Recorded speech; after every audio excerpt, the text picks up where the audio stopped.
और अब खबर शामिल करेंगे खेल के मैदान से, जहां मुल्तान टेस्ट में पाकिस्तान टीम मुश्किलात का शिकार रही। दूसरा टेस्ट जीतने के लिए मजीद 178 रन दरकार हैं, जबकि 6 विकेटें हाथ में हैं। 254 रन के हदफ के ताक़ुब में पाकिस्तान ने दूसरे रोज खेल खत्म होने तक 4 विकेटों पर 76 रन बनाए। मेहमान टीम दूसरी इनिंग्स में 244 रन पर आउट हुई।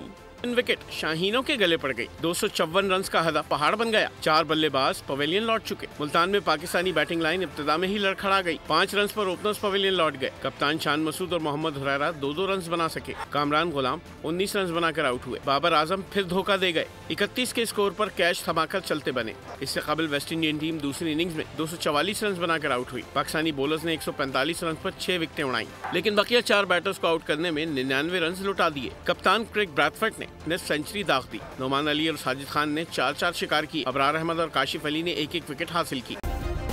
सब्सक्राइब करें और बेल दबाएं ताकि कोई खबर रह न जाए।